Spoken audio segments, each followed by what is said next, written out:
नावेद बशीर कुछ भी करके पैसा कमाना चाहता था। अपने इसी इरादे को वो अपने दोस्त सतीश, फयाज और साहिर के सामने भी जाहिर करता है। नावेद सिक्योरिटी गार्ड है, सतीश और फयाज कस्टोडियंस हैं और साहिर ड्राइवर। 23 मार्च 2015 की सुबह 9:30 बजे ये चारों बैंक के कांदीवली ब्रांच से 4 पेटियों में कैश भरकर अलग अलग एटीएम सेंटर्स में डिस्ट्रीब्यूट करने एक वैन में निकले। करीब 12 बजे यही वैन किसी सड़क के किनारे खड़ी दिखाई देती है। नावेद वैन से गायब है। ड्राइवर साहिर और कस्टोडियन सतीश और फयाज बेहोश पड़े हैं। अचानक ड्राइवर साहिर की आंख खुलती है। वो पीछे आकर देखता है तो 4 में से 3 पेटियों के ताले टूटे हुए हैं और उनमें से कैश भी गायब है। सिर्फ एक पेटी सही सलामत है। साहिर घबरा जाता है और फौरन अपने सिक्योरिटी इंचार्ज महेश कुलकर्णी से बात करता है। ये सब हुआ कैसे?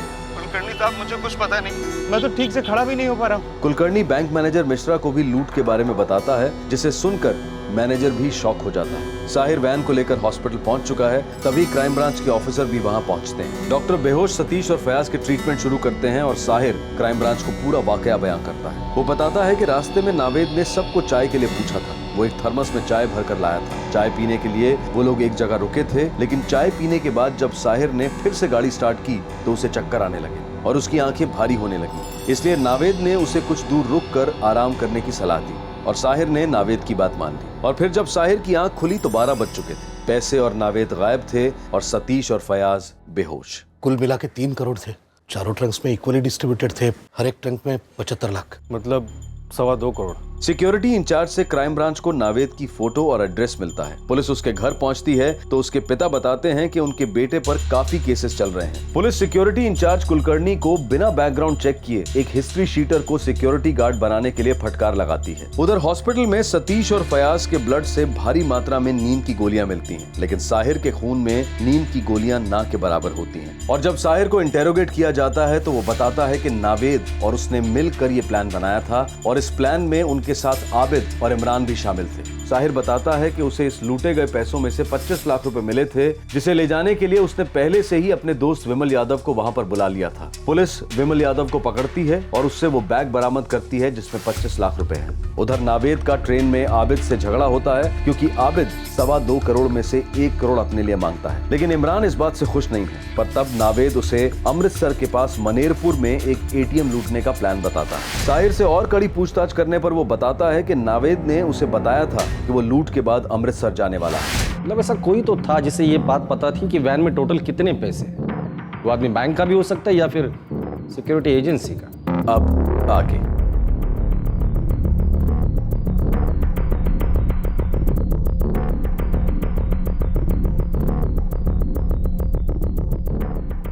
नितिन, खेल अभी खत्म नहीं हुआ है। नावेद और उसके साथी जब तक हमारे हाथ नहीं लगते ना, तब तक इस खेल पर पर्दा नहीं गिरेगा।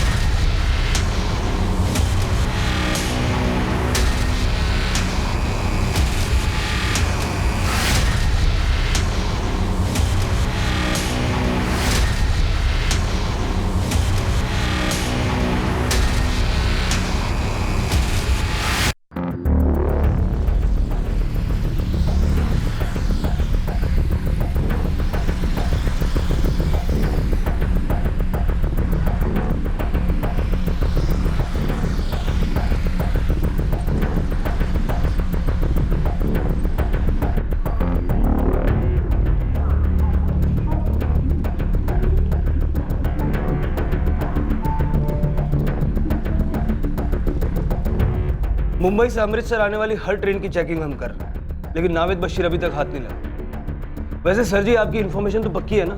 कहीं ऐसा ना हो कि वो कहीं और छुप के बैठा हो। सोरी साहब, ऐसे होने के चांसेस बहुत कम हैं, क्योंकि बहुत ठुकाई के बाद नावेद के साथी साहिर ने अपना मुंह खोला है। हमारी सर्चिंग तो चल ही रही है। जैसे कुछ पता लगेगा मैं आपको फौरन खबर करूंगा। मेरे यहाँ कुछ लिखा है? कुछ लिखा है? हाँ? तुझे क्या लगता है तू हमें दौड़ाएगा और हम दौड़ते रहेंगे? नहीं साहब, मैं सच कह रहा हूँ। नावेद ने कहा था अमृतसर। तू ऐसे नहीं मानेगा। लगता है तुझे चाय पिलानी ही पड़ेगी। काले, गणपत को बोलना चाय लेकर आ। इसके पैर रस्सी से बांधकर यहाँ उल्टा लटका देना। नो एंट्री में यू टर्न मारने वालों का क्या हश्र होता है, इसे पता चलना ही चाहिए। नहीं साहब, बांध पैर। साहब माफ कर दो साहब। लटका उठ। साहब माफ कर दो साहब। चलो, पहले से नौटंकी देख रहा हूं तेरे। बहुत हो गया तेरा, बहुत हो गया। अब भी वक्त है, सच बोल दे। ये आखिरी मौका है, बाद में बहुत पछताएगा तू। नावेद ने मुझसे सच कहा था या झूठ मुझको नहीं पता, बाकी मैं सब सच कह रहा हूँ साहब। उसने मुझसे कहा था अमृत, खुदा का कसम साहब, अमृतसर। बेटा तू किससे बचा रहा है? नावेद को, जिसने तुझे बेवकूफ बनाया। बेवकूफ? हर ट्रंक में 75 लाख रुपए थे और तुझे सिर्फ 25 लाख रुपए दिए। नावेद 2 करोड़ लेके भाग गया है। अभी भी तू नावेद को बचाएगा? साहब मैं सच कह रहा हूँ साहब, मुझे नहीं पता नावेद का है। मोहन साहब मैं एकदम सच सच बता देता हूँ। सर, सुरेश आज सिक्योरिटी इंचार्ज कुलकर्णी से और मैं बैंक मैनेजर मिश्रा से मिलने जा रहा हूँ। गुड। सर, मुझे लग रहा है ये साहिर शायद सच बोल रहा है। हो सकता है नावेद ने उसे अमृतसर जाने के बाद ऐसे ही गई हो, ताकि हम गलत दिशा में दौड़ते रहें और वो हमारे हाथ ना लगे।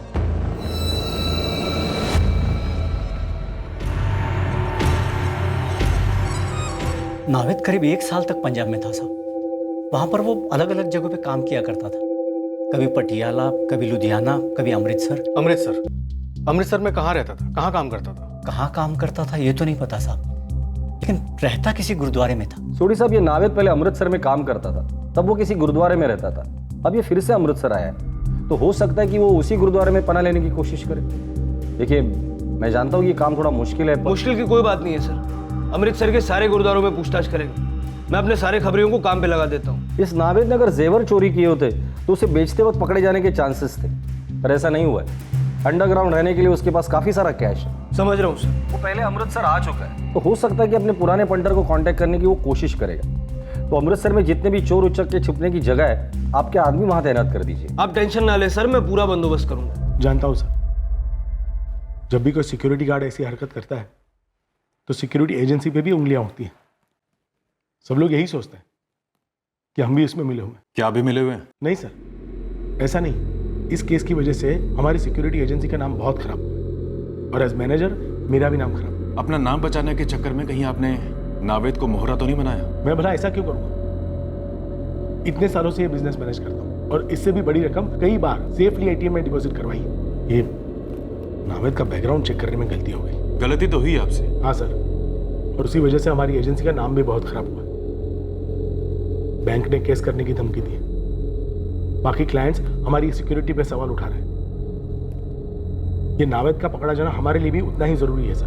बैंक से कब और कितना कैश ट्रांसफर होता है, उसकी सारी एंट्रीज एक रजिस्टर में होती है। ये काम मैं खुद करता हूँ और इसके बाद ये रजिस्टर कैश मैनेजर के पास जाता है। नावेद को कैसे पता चला उस दिन हर ट्रंक में कितना पैसा है? आपने मुझे बताया? मैं क्यों बताऊंगा सर?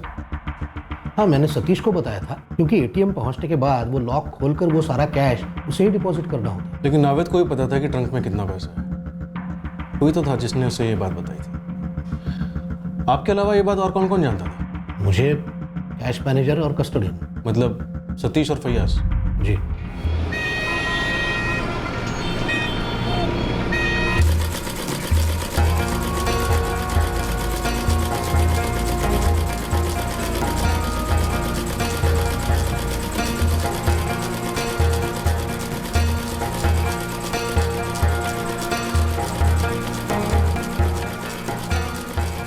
भाई, सिक्योरिटी चार्ज का सेटिंग है अपना? नहीं भी, तेरे को बोला था ना इस बार इसका 2 ही लोगों में बैठेगा, तेरे और मेरे में। बोले तो एकदम सीधे घुस जाना, फिल्मी स्टाइल के मामले। हाँ देख, वैसे भी हलवा है।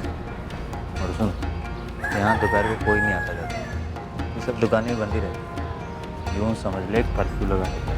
लेकिन भाई को सेफ्टी तो मांगता है ना। रोटी चाचा को देख, राइफल है उसके पास, और भी कोई आया तो क्या करेगा? ये तो टेंशन मत ले, देख अपन पूरी तैयारी के साथ आएंगे। चचा समझा तो ठीक, तो चचा और मसीह दोनों को। और सुन, परसों सोमवार उसी दिन बोलेंगे था, तब तक वो सामान का भी बंदोबस्त हो जाएगा। वैसे भी भाई मंडे अपन लोग के लिए बहुत लकी है। वो मुंबई बैंक का गाड़ी अपन लोग ने मंडे का तो लूटा था।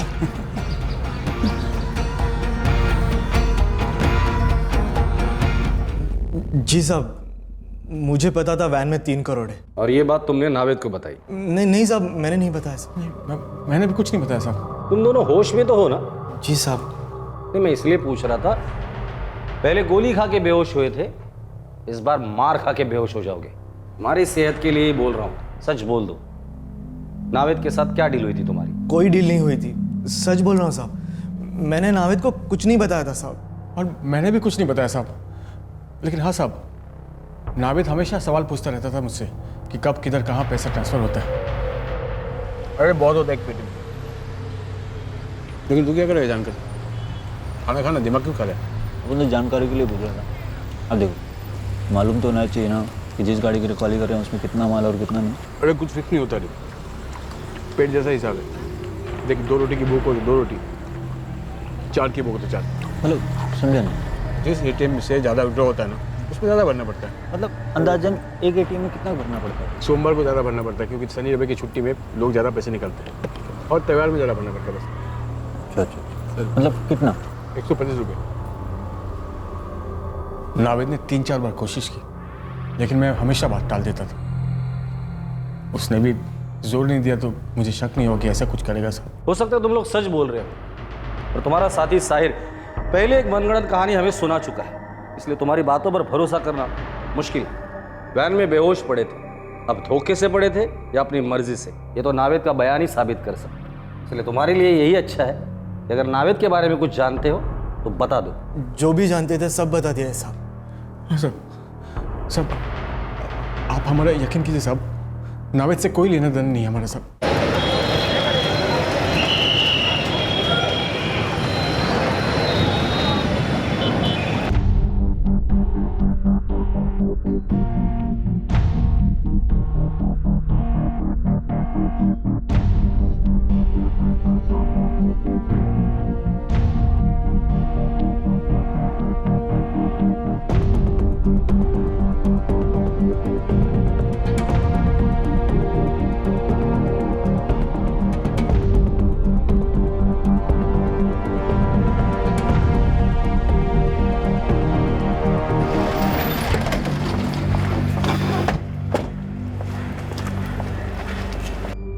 कोई साल भर पहले की बात है। ये नावेद काम भी यहीं करता था और रहता भी यहीं था, पर ज़्यादा दिन टिकिया नहीं साहब जी। कुछ किया इसने? दिन दहाड़े मुंबई से डकैती करके भागा ही।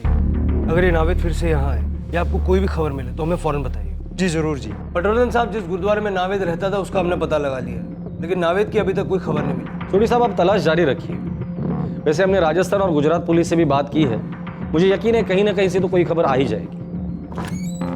सर, नावेद का फोन अभी भी स्विच ऑफ जा रहा है, उसके बारे में कुछ भी पता नहीं चल रहा।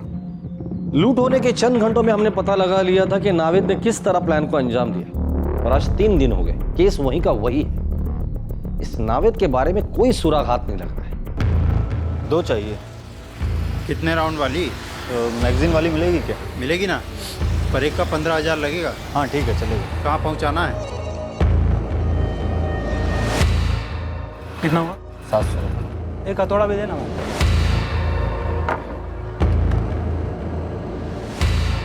अच्छा सुन, कल गुरुनगर चलना पड़ेगा बंदूक के लेने, वहीं से मनेर को चलेंगे।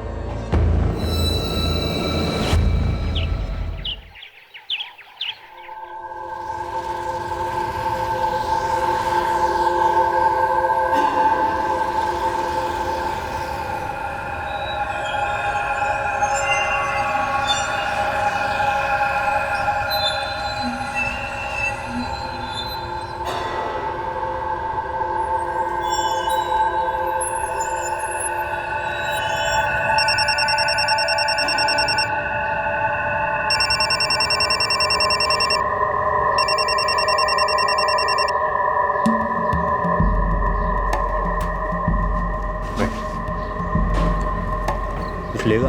मैं लूंगा पूरे 30,000। ले माल तो दिखा।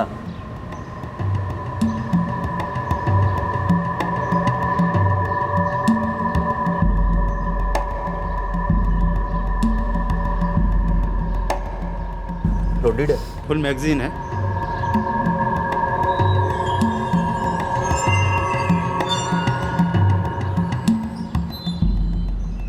नोट तो असली है ना? फिक्र मत कर, बैंक से निकाले हुए हैं। चल ठीक है।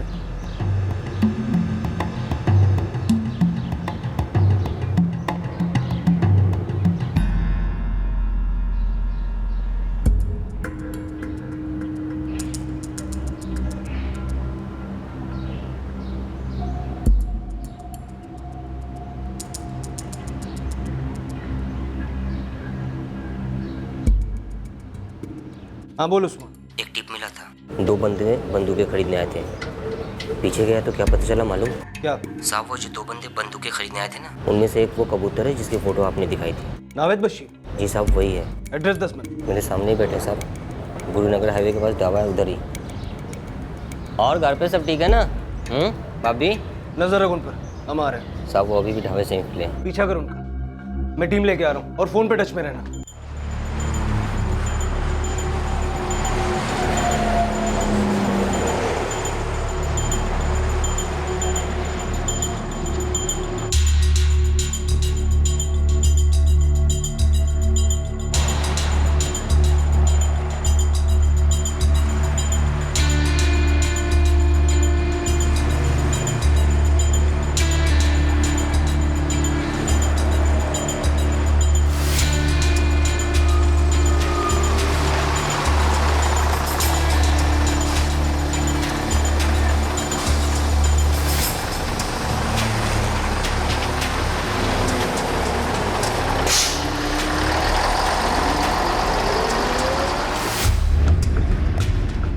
कहाँ है तू?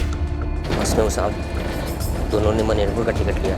हम बाईपास पहुंच रहे हैं, जहाँ से बस मनेरपुर के लिए टर्न लेगी। तुम मंदिर डेरा क्रॉस करोगे तब तक हम पहुंच जाएंगे। बलवन स्पीड बढ़ा, जल्दी से मंदिर डेरा पहुंचना।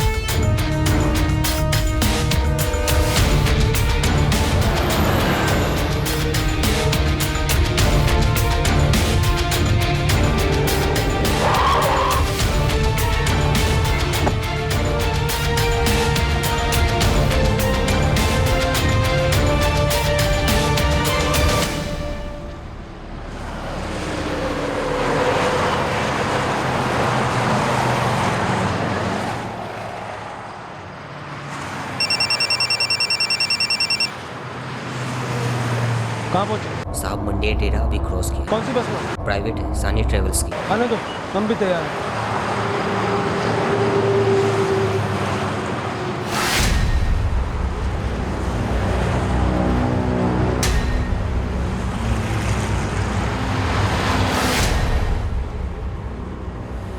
नावेद, पुलिस!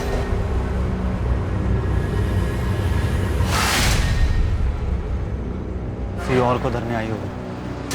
क्या मालूम हम लोग को धरने आई हो तो? तेरा तो फोटो भी रहेगा ना इन लोग के पास। कितना बड़ा कांड किया था, बात तो सारे में फैल गई होगी ना। ये पनौती मत, चुप है।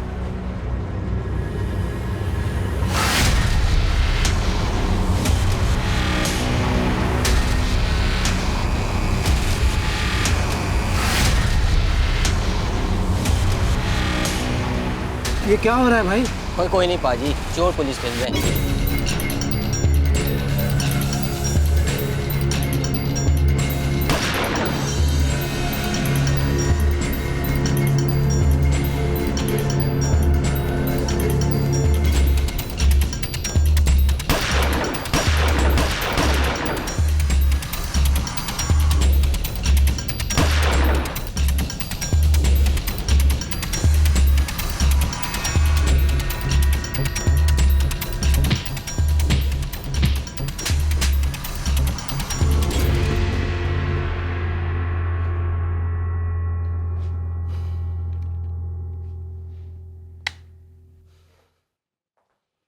तो एक और लूट की तैयारी हो रही थी। फिक्र मत करो, तुम्हारे औजार बेकार नहीं जाएंगे, तुम्हारी मरम्मत के काम आएंगे। मुंबई के वैन से जो पैसा लूटा था, कहाँ?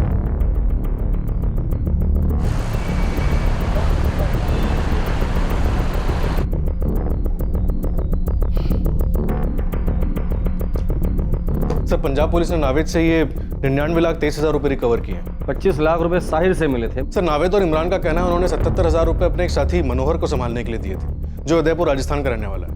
मैंने राजस्थान पुलिस को उसकी डिटेल्स भेज दी हैं। और बाकी के 1 करोड़? सर उनका कहना है उन्होंने 1 करोड़ रुपए अपने चौथे साथी आबिद खुर्शीद को दे दिए। बहुत दिनों के बाद दर्शन दिए इस नावेद मियाँ ने।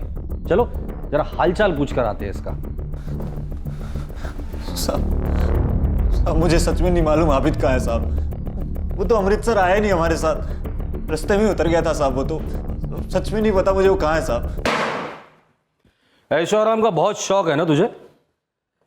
यार सारे ऐशो आराम मिलेंगे तुझे। एटीएम की तरह 24 घंटे हम भी सर्विस देते हैं। यहां गुजरा हर दिन जिंदगी भर याद रखेगा तू, और जब भी इन दिनों को याद करेगा ना, खून के आंसू रोएगा। जब तक ये आबिद का पता नहीं बताता ना, पेलते रहना इसे। सच में मुझको उसके बारे में कुछ नहीं पता साहब। उसके साथ तो हमारा झगड़ा हो गया था साहब, उसको हिस्सा देकर हम अलग हो गए थे साहब। सच कोई बात नहीं नाविद, जब तक आबिद नहीं मिलता उसके हिस्से का मार भी तू ही खा लेना। सिग्नल तोड़ने का बहुत शौक है ना तुझे, अब हड्डियां टूटेगी तेरी। नो यूटर्न के मोड़ पर यूटर्न मारने वालों को पता ही नहीं चलता कि कब वन वे में घुस जाते हैं, और उस वन वे का रास्ता सीधा जेल में आके खत्म होता है। वैसे जेल यात्रा तुम दोनों के लिए नई बात तो है नहीं। हाँ, इस बार ये जेल यात्रा थोड़ी लंबी भी होगी और तकलीफ भरी भी। बात तो आप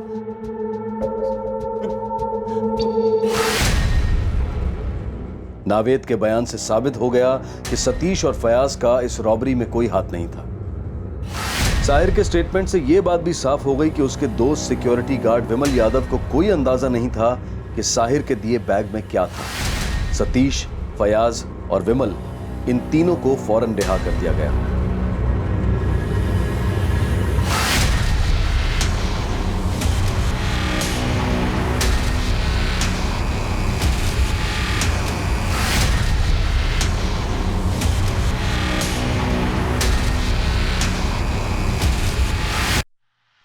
इस चोर मंडली का चौथा सदस्य आबिद खुर्शीद अब भी फरार है।